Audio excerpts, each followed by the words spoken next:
Students of class 7, in my previous class I was reading out a story, The Beauty and the Beast. I read a few lines. Today I shall continue the story. You please take your textbook and keep it open. Try to follow me.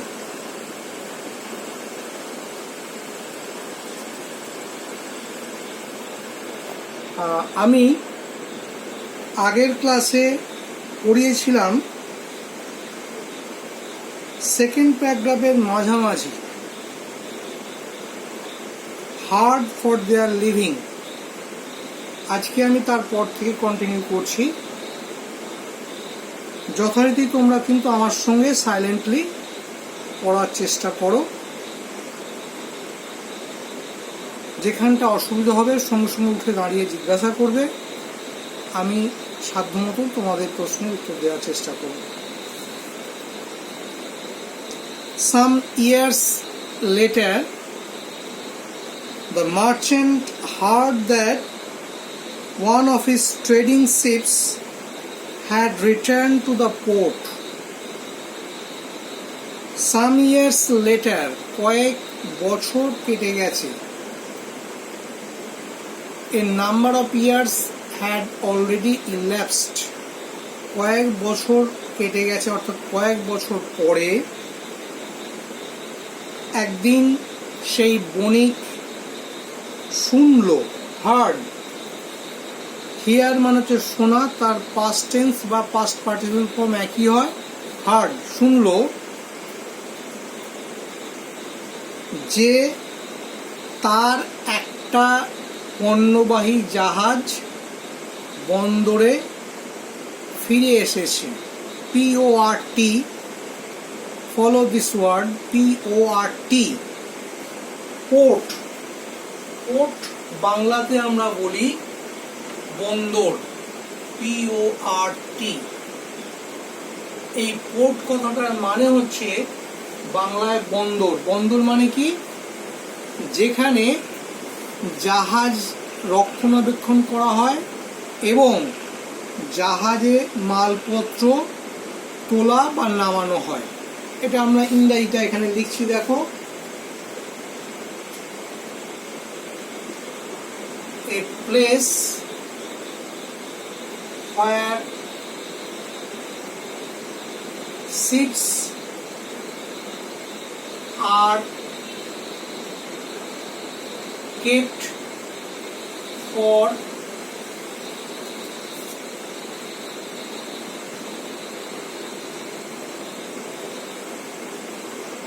loading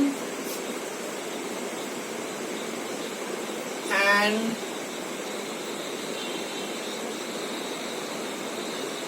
unloading goods। যেখানে জাহাজ থেকে মালপত্র load, জাহাজে মালপত্র load করা হয়, মানে জাহাজে মালপত্র তোলা হয়, আবার বাইরের দেশ থেকে যখন পণ্য আসে মালপত্র খালাস করা হয়। Somehow it had escaped the violent storm, ESCAPE, escape, উচ্চারণটা হচ্ছে স্কেপ। স্কেপ মানে হচ্ছে এড়িয়ে যাওয়া। সামহাউ, যেভাবেই হোক, the ship had escaped the violent storm, মানে জাহাজটা সেই বিভৎস সামুদ্রিক ঝড়ের কবল থেকে এড়িয়ে যেতে সমর্থ হয়েছিল। Hence, the merchant decided to return to the city to discover whether it still contained anything of value. Hence মানে হচ্ছে for this purpose, for this reason. এই কারণে দ্য মার্চেন্ট ডিসাইডেড, বণিক ঠিক করলো, to return to the city, শহরে ফিরে আসবার জন্যে। তারা কিন্তু এতদিন শহর থেকে দূরে একটা খামার বাড়িতে আশ্রয় নিয়েছিল। তো এই ঘটনা শোনার পর বণিক ঠিক করলো শহরে ফিরে আসবে, to discover whether it still contained anything of value. মানে কি, জাহাজে কোনো মূল্যবান সামগ্রী তখনও অক্ষত আছে কিনা দেখার জন্যে।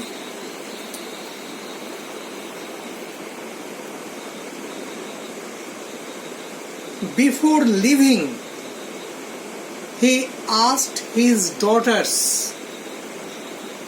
L-E-A-V-E, leave মানে হচ্ছে ছেড়ে যাওয়া বা ত্যাগ করা, L-I-V-E, leave একই রকম উচ্চারণ, বানান আলাদা, মানে আলাদা। L-I-V-E, leave, live মানে হচ্ছে বসবাস করা, আর L-E-A-V-E, live, live মানে হচ্ছে ছেড়ে যাওয়া বা ত্যাগ করা। যখন আমরা এর সঙ্গে আইএনজি যুক্ত করব, সাধারণত যে সমস্ত ওয়ার্ডগুলোর শেষে ই থাকে সেক্ষেত্রে আইএনজি যুক্ত করার সময় এই ইটা আমরা লিখি না। দেখো এখানেও তাই লেখা আছে, before living he asked his daughters, খামার বাড়ি ছেড়ে শহরে আসার আগে তিনি কন্যাদের জিজ্ঞেস করলেন,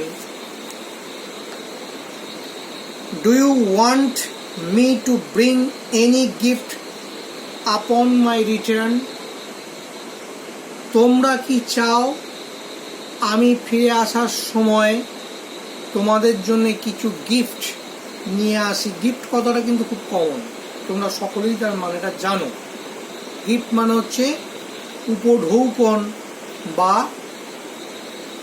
আর কি আমরা বলতে পারি, গিফট কথাটার মানে হচ্ছে প্রেজেন্টেশন।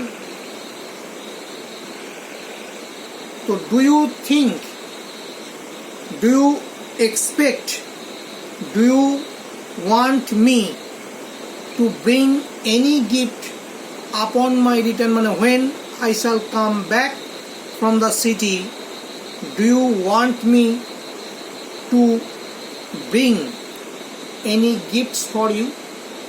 তোমরা কি চাও আমি যখন শহর থেকে ফিরে আসবো তোমাদের জন্য কোনো প্রেজেন্টেশন মানে গিফট, উপহার নিয়ে আসবো? Both his elder daughters asked for jewels and fine dresses. বেলের বড় দুই দিদি বাবাকে বলল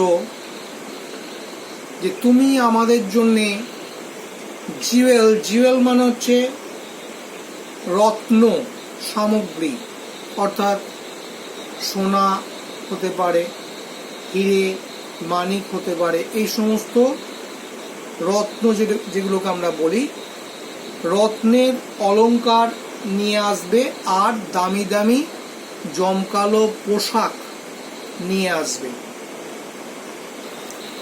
এটা কে বলল? The elder sisters of Belle. Elder কথাটা একটু নোট করো, ELDER, এল্ডার। আর একটা টার্ম আমি লিখছি ওল্ডার। এই দুটোর মধ্যে একটা সূক্ষ্ম পার্থক্য আছে। সেই পার্থক্যটা কি? এল্ডার মানে হচ্ছে বয়োজ্যেষ্ঠ, বয়সে বড়, ওল্ডার মানেও তাই, বয়সে বড়। কিন্তু পার্থক্যটা কোথায়? এল্ডার কথাটা আমরা অ্যাপ্লাই করব সেই ক্ষেত্রে যেখানে there is a blood relation, অর্থাৎ রক্তের সম্পর্ক আছে, তার মানে ভাই বোনের ক্ষেত্রে, ভাই ভাইয়ের ক্ষেত্রে, বোন বোনের ক্ষেত্রে আমরা এল্ডার কথাটাকে অ্যাপ্লাই করব। whereas older is applied to any relation, social relation except blood relation. blood relation মানে রক্তের সম্পর্ক ব্যতীত অন্য যে কোনো ক্ষেত্রে বয়সের বড় মানুষের ক্ষেত্রে আমরা older কথাটা ব্যবহার করব। রাইট? Let me continue. তাহলে বেলের দুই দিদি বলল আমাদের জন্য তুমি নিয়ে আসবে মণিমাণিক্য, সমৃদ্ধ অলংকার আর ভালো ভালো পোশাক, জামা কাপড়। বাট বেল সেড, কিন্তু ছোট্ট বেল বলল, father promise me you will bring me a rare rose that does not grow in this part of the country. খুব সাদামাটা একটা দাবি। কি দাবিটা? বাবা প্রমিস মি, তুমি আমাকে প্রতিশ্রুতি দাও। প্রমিস করা মানে হচ্ছে two commit, COMMIT, commit me, প্রতিশ্রুতি দাও যে তুমি আমার জন্য একটা দুর্লভ গোলাপ ফুল আনবে। রেয়ার, রেয়ার কথাটার মানে হচ্ছে দুর্লভ। ঠিক এর উল্টোটা কি হবে? যেটা সচরাচর পাওয়া যায়। রেয়ার, রেয়ার মানে কি বললাম? দুর্লভ। আর এ রেয়ার, এটার সিমিলার মিনিং হতে পারে স্কার্স, SCARCE। আর বিপরীত শব্দ যদি, এটা হচ্ছে সিমিলার মিনিং। আর অপোজিট মিনিং যদি আমরা বলতে চাই তাহলে আমরা কি বলবো? অ্যাভেলেবল, AVAILABLE, অ্যাভেলেবল মানে যেটা সহজে পাওয়া যায়, দুর্লভ নয়, সুলভ। তাহলে বেলের চাহিদা কি ছিল? বেল বলল, বাবা তুমি আমাকে কথা দিয়ে যাও যে যখন তুমি ফিরবে আমার জন্য একটা দুর্লভ গোলাপ ফুল আনবে, যেটা এই দেশের কোনো বাগানে ফোটে না। Having agreed to her request, the merchant set off for the city. Agree মানে হচ্ছে সহমত পোষণ করা বা রাজি হওয়া। বেলের দাবিতে সম্মত হয়ে সেই বণিক set off to the city. Set off কথাটা একটু লক্ষ্য রাখো, ACT সেট, তার সঙ্গে OFF। এই সেট অফ যে কনস্ট্রাকশনটা, এটাকে আমরা বলি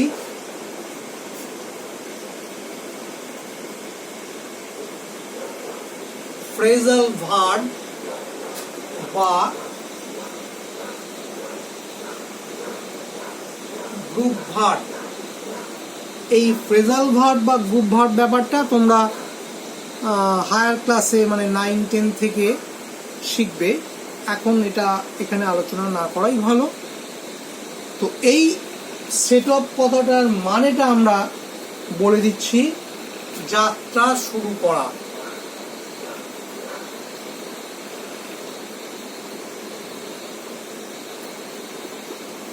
কি বললাম? যাত্রা শুরু করা, রওনা দেওয়া। লাইনটা আমি আবার রিপিট করছি। Having agreed to her request, the merchant set of for the city.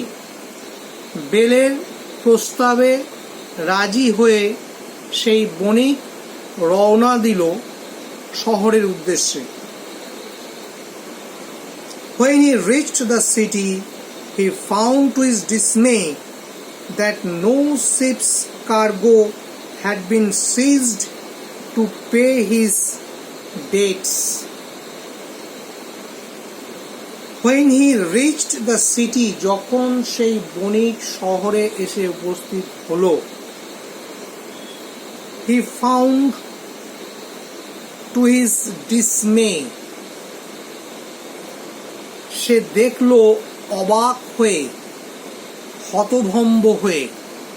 ডিসমে মানে এ কন্ডিশন অফ আটার surprise, A puzzle condition, what to do or what not, মানে এমন একটা মেন্টাল স্টেট অফ কন্ডিশন, মানসিক অবস্থা, যে কি করবে কি করবে না, কি বলবে কি বলবে না, বুঝতে না পারা।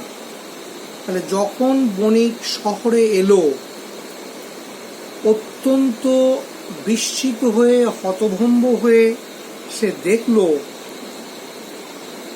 that his ship's cargo had been seized to pay his debts, তার ওই পণ্যবাহী জাহাজটা সিজ করা হয়েছে।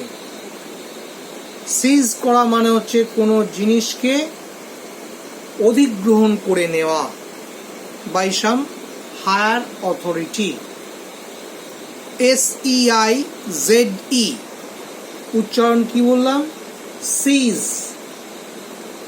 আরো একটা শব্দ আমি বলছি, দেখো, সেটার বানানটা হচ্ছে এইরকম, CEASE। এটারও উচ্চারণ কিন্তু সিজ, এটার মানেটা কিন্তু আলাদা। CEASE যেটা আমি লিখলাম এই মাত্র, এটার মানে হচ্ছে থেমে যাওয়া, স্টপ। আর তোমাদের টেক্সট বইয়ে যে সিজ কথাটা আছে, SEIZE, এইটার মানে হচ্ছে to take over others property by force by some higher authority. DEBTS, এটাও লক্ষ্য রাখো, DEBTS, এটার উচ্চারণটা খুব ভালো করে নজর করবে।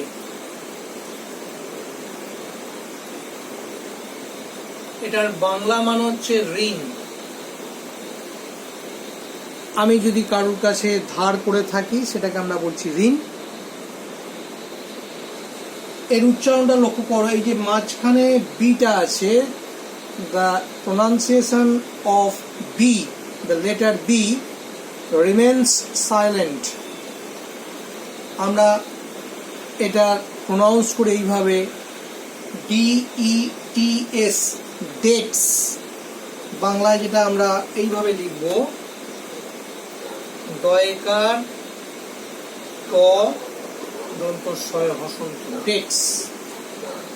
ডেটস মানে কি বললাম? ঋণ। So he was left with no money to buy any present for his daughters.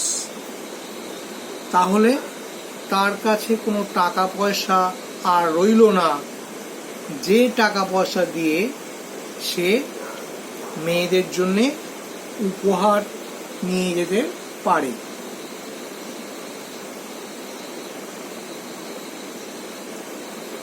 While returning, he lost his way in a forest. ফেরার সময়, on his way back home, যখন সে বাড়িতে ফিরে আসছিল শহর থেকে, he lost his way in a forest, সে একটা বনের মধ্যে পথ হারিয়ে ফেলল। ফরেস্ট, ফরেস্ট মানে তোমরা জানো বন, জঙ্গল, JUNGLE, জঙ্গল বা অরণ্য। Seeking shelter, he came across a dazzling palace and entered it. আশ্রয় খুঁজতে খুঁজতে, শেল্টার মানে হচ্ছে দুটো হয়, শেড মানে ছাউনি হয়, ছাউনিটাই আমরা আশ্রয় বলি, কেন আমাদের মাথার উপর যে ছাদটা আছে সেটা ছাউনির মতনই আমাদের রক্ষা করে ঝড় জল বৃষ্টি এই সমস্ত থেকে।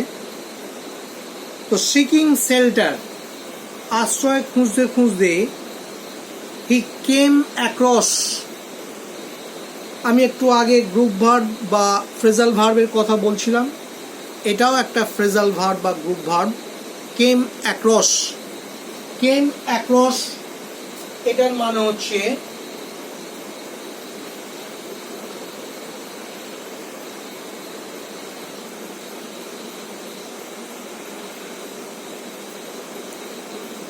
কেম অ্যাক্রস, এটার মানে হচ্ছে দেখা পাওয়া, হঠাৎ কোনো কিছুর সঙ্গে সাক্ষাৎ হওয়া বা দেখা পাওয়া, তাকে আমরা বলি কেম অ্যাক্রস। তাহলে আশ্রয় খুঁজতে খুঁজতে সে দেখতে পেল একটা ড্যাজলিং প্যালেস, DAZZLIE, DAZZLE, ড্যাজল মানে হচ্ছে ঝকমক করা।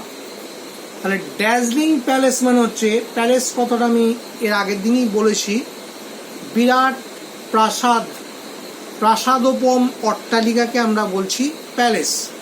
এবার ড্যাজলিং প্যালেস মানে কি, খুব চোখ ধাঁধানো একটা অত্যন্ত সুন্দর বিরাট প্রাসাদের সন্ধান পেল বা দেখা পেল। আচ্ছা, ড্যাজলিং প্যালেস তাহলে বুঝতে পেরেছো, অত্যন্ত জাঁকজমকপূর্ণ একটা খুব সুন্দর সাজানো গোছানো অট্টালিকা সে দেখতে পেল এবং এন্টার্ড ইট, সেই প্রাসাদের মধ্যে প্রবেশ করলো।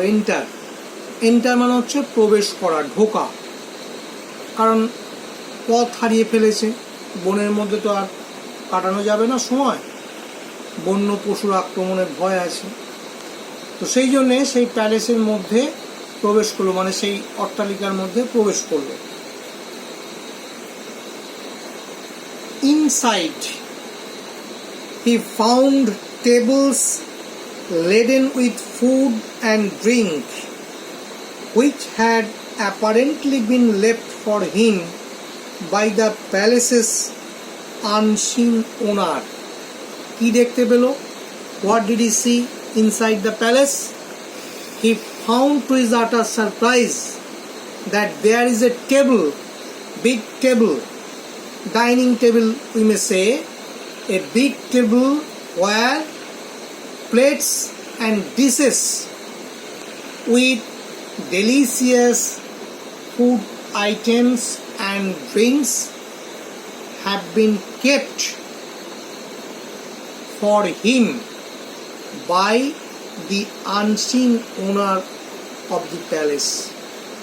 ওই অট্টালিকার কোনো অদৃশ্য মালিক যেন, unseen owner, unseen owner, OWN, own মানে হচ্ছে অধিকারে থাকা, মানে যেটাকে আমরা বলি পজেশন। তাহলে ওনার মানে যে কোনো কিছু সম্পত্তির অধিকারী, অর্থাৎ এই যে বিরাট অট্টালিকা, এই অট্টালিকাটার মালিক, তাকে আমরা বলছি আনসিন ওনার। কেন আনসিন বললাম না? তাকে চোখে দেখা যায়নি, তাই আনসিন।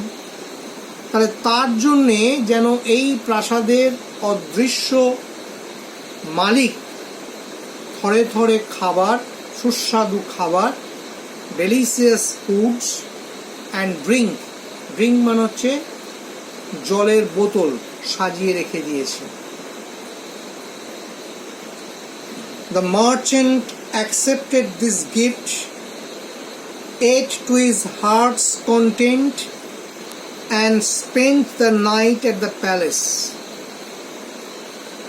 বণিক উদর পূর্তি করে, মনের সন্তুষ্টি সহকারে খাবার খেলো এবং সেই রাত্রিটা ওই প্রাসাদেই কাটিয়ে দিল। টু হিজ হার্টস কন্টেন্ট, এটা লক্ষ্য করো, এর মানে হচ্ছে মনের তৃপ্তি সহকারে, উদর পূর্তি করে, মানে যতটুকুন মন চাইছে, যে খাবারটা খেতে মন চাইছে সবটাই কিন্তু খেলো, এবং তারপরে took rest for the night therein, সেই প্রাসাদেই রাত্রি যাপন করলো। The next morning, as the merchant was about to leave, পরের দিন সকালবেলায় যখন সেই বণিক ওই প্রাসাদ ছেড়ে চলে যাবে, about to leave, about to এই ফরমেশনটার মানে হচ্ছে উদ্যত, প্রস্তুত। পরের দিন সকালবেলায় যখন সেই বণিক সেই প্রাসাদ ছেড়ে যেতে উদ্যত, he saw a rose garden and recalled that Belle had desired a rose. তার নজরে পড়ল একটা সুদৃশ্য গোলাপ ফুলের বাগান, এবং at once he was reminded of her youngest daughter's request. এবং সঙ্গে সঙ্গে তার মনে পড়ে গেল তার ছোট্ট মেয়ে বেলের অনুরোধটার কথা। Upon picking the loveliest rose, the merchant suddenly came face to face with a hideous beast. যখন সে গোলাপ ফুল একটা তুলল সেই বাগান থেকে, সে মুখোমুখি এসে দাঁড়ালো একটা হিডিয়াস বিস্ট, মানে কদর্য পশু।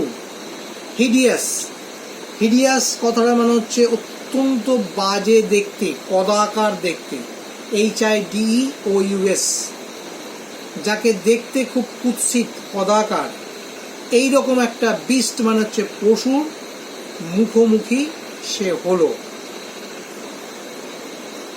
আচ্ছা, আমরা এই পর্যন্তই রাখি না, কারণ এটা পড়তে গেলে আবার অনেকটা হয়ে যাবে তোমাদের পক্ষে। তো আমরা পরের দিন আবার এটা কন্টিনিউ করব। তোমরা বাড়িতে রিডিংটা পড়ছো তো সকলে? রিডিং কিন্তু আমি ক্লাসে যে কোনো দিন পড়া ধরবো, কাজেই আমার তোমাদের কাছে অনুরোধ, তোমরা রিডিংটা কিন্তু বাড়িতে পড়ো। আর যদি কোনো রকম অসুবিধা হয় তাহলে আমাকে অবশ্যই বলবে। ওকে।